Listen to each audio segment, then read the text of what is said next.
Hi, I'm Toro, and this is the World in Series. Each episode in this series is a quiet journey through time, softly exploring the people, places, and events that shaped a single year in our shared history. So get comfortable, let your thoughts wander, and let's drift back to the world as it was.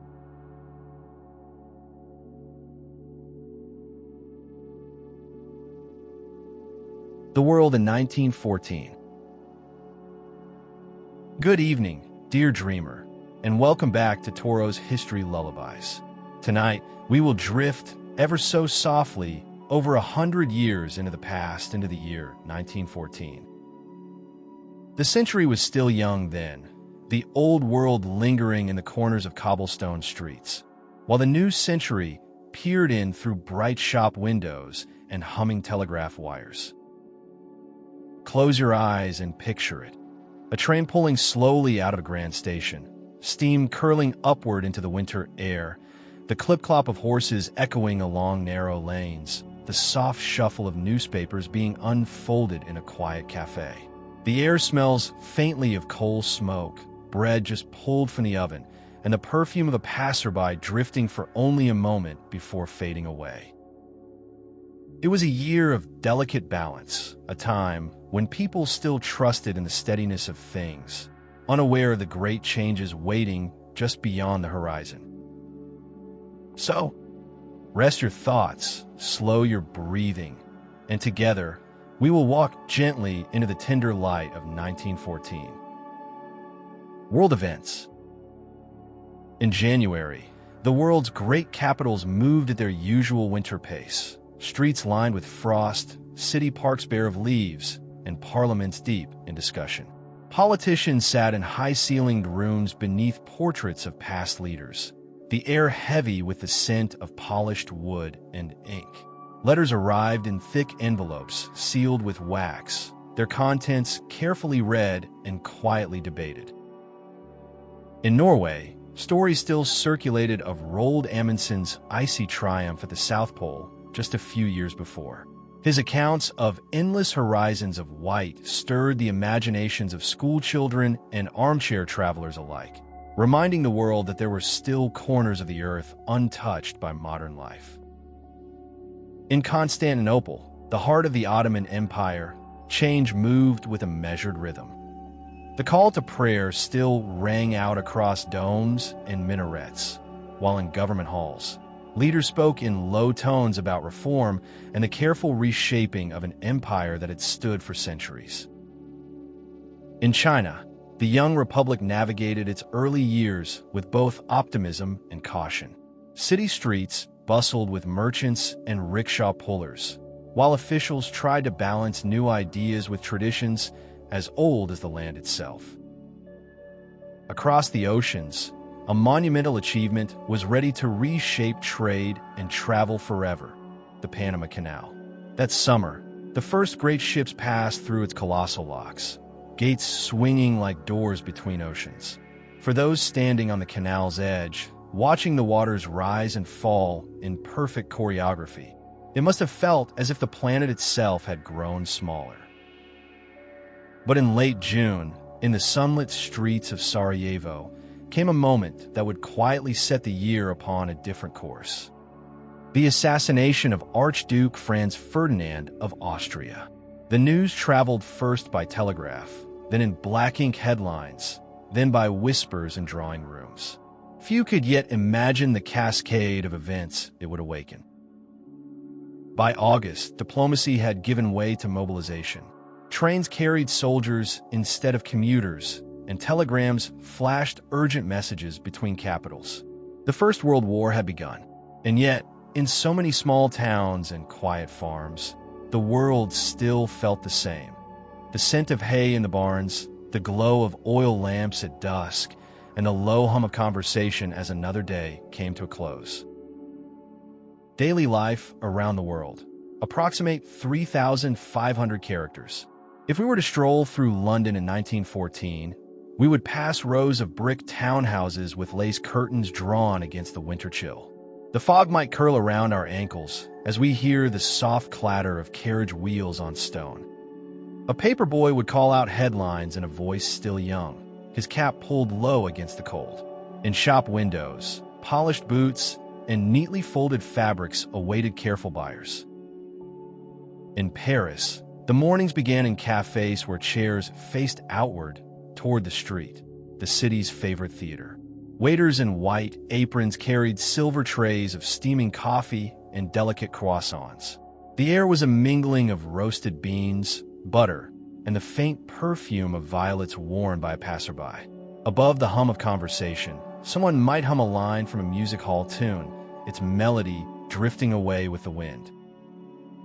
In Japan's countryside, the rhythm of life flowed with the seasons. Wooden homes opened onto gardens where plum blossoms trembled in the breeze. The smell of rice cooking filled kitchens, and children, their sandals tapping lightly on the ground, chased each other through narrow lanes lit at night by paper lanterns. In the United States, rural towns rose early. The rooster's call, the creak of barn doors, and the steady rhythm of a pump drawing water were morning sounds as familiar as breathing. Families gathered around stoves for breakfast, speaking softly before the day's work began. In the cities, streetcars rumbled and bells clanged as commuters in coats made their way toward offices, lunch pails or briefcases in hand. Clothing spoke its own quiet language. Women in long skirts and tailored jackets, men in hats that were as much a part of daily dress as shoes. The colors of winter coats were deep and muted, navy, brown, charcoal, while lighter fabrics emerged with spring. Everywhere, life was marked by small rituals, stopping for a loaf of bread, winding the clock in the hallway, pausing to greet a neighbor. Change was coming, but in these gentle daily patterns, time seemed steady, as though it could stretch on forever. Science, inventions, and technology. In 1914, science and technology felt like a rising tide. Steady, sure, but still close enough to touch. Telephones, once a rarity, were becoming a feature in more homes and offices. The ring of a call was still a novelty, answered with a touch of excitement. Automobiles shared the roads with horse-drawn carts, the scent of petrol mingling with that of hay and leather harnesses. A motor car might pass in a blur, its polished brass fittings catching the sun, followed by the rhythmic trot of a horse returning the street to a slower pace. The Panama Canal's opening was more than an engineering achievement.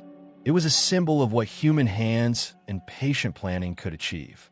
Newspapers printed photographs of its enormous gates and still waters, and readers studied them like postcards from the future. In laboratories, discoveries were quietly reshaping understanding. Physicists probed the mysteries of atoms, and doctors experimented with new treatments and vaccines. These were not loud revolutions, but gentle steps forward, ripples in a pond that would one day become waves. In cinemas, the whir of the projector and the flicker of black and white images cast a spell over audiences. Silent films carried them to far-off lands or into comedies that made the whole room laugh without a single spoken word. In kitchens, the hum of a sewing machine or the even heat of a new stove was its own small marvel. Progress was not always grand. Sometimes it was the simple comfort of a task made just a little easier. Culture and the arts. The world of 1914 was rich with art and sound. In concert halls, orchestras performed Strauss, Debussy, and Elgar, music that seemed to pour like silk through the air. In small clubs in New Orleans, the early threads of jazz wove together, warm and alive in the summer night. On the printed page, novels and poetry carried readers to far places. H.G. Wells offered visions of other worlds, while Edith Wharton explored the subtleties of human hearts. Magazines serialized stories that readers would follow for weeks, each new chapter a small event in itself. In painting, modernists like Picasso and Braque puzzled viewers with new shapes and perspectives, while Impressionists continued to capture fleeting light in gardens and on riverbanks. Posters, brightly colored and boldly designed, advertised plays, expositions, and products, turning city streets into open-air galleries. The stage was a place of enchantment, velvet curtains, the scent of perfume and fresh programs, the hush before the first note. Plays and operas offered worlds within worlds, each evening a shared dream under the glow of the footlights. Media and headlines. In 1914, the newspaper was still the heartbeat of public life. Mornings began with the soft crackle of folded pages opening, revealing not only the great events of the day, but also the small pleasures, weather forecasts, society notes, and advertisements for remedies promising to cure all manner of ailments. The cost of a daily paper could be a single penny, making it a familiar companion in cafes, streetcars, and kitchens. Illustrated weeklies brought photographs and sketches of distant lands, turning the act of reading into a small journey. Magazines like National Geographic and Strand arrived in the post, their covers bright and inviting. In late summer, headlines shifted toward war, yet many columns continued to report harvest yields, wedding announcements, and the quiet hum of village fairs. People born and died. Among the new arrivals of 1914 was Hedy Lamarr, born in Austria, a woman whose life would one day span Hollywood's golden age and the world of technological invention. In America, Joe DiMaggio entered the world, his name destined to echo in stadium cheers decades later. This year also brought the births of Thor Heyerdahl, who would one day sail the seas in the Kon-Tiki expedition, and Alec Guinness, the English actor whose quiet strength would illuminate stage and screen. Farewells came as well. The French poet Charles Péguy left behind words that would be read long after his passing. In the United States, the great naturalist John Muir departed, leaving forests and mountains still bearing his touch. By December, the year's early calm felt like a memory. The steady pace of January had given way to something more uncertain. And yet, winter in 1914 still brought with it moments of stillness. Frost on window panes, the smell of pine and wood smoke, the hush of snow falling in the night. Across Europe, letters traveled between home and front, carrying words of reassurance and longing. In towns far from the centers of conflict, families gathered as they always had, around tables lit by candles, with songs or stories filling the air. The world had begun the year in peace and ended it in change, yet the quiet details of life persisted. Bread rose in the oven, clocks chimed the hour, and children dreamed under warm quilts. As the final days of 1914 slipped into history, the world held its breath, not yet knowing the shape of the years ahead, but still carrying within it the small, enduring moments that make up the heart of every age. And now, we close this chapter and turn toward 1915 with its own secrets and its own quiet wonders waiting to be found. Thank you for joining me tonight, dear dreamer, for this gentle walk through the year 1914. If you found comfort in this quiet journey, please give it a like and subscribe to Toro's History Lullabies, so together we can wander through more years, more moments, more dreams. Until we meet again, may your night be peaceful, your dreams be kind, and your heart be light. Good night.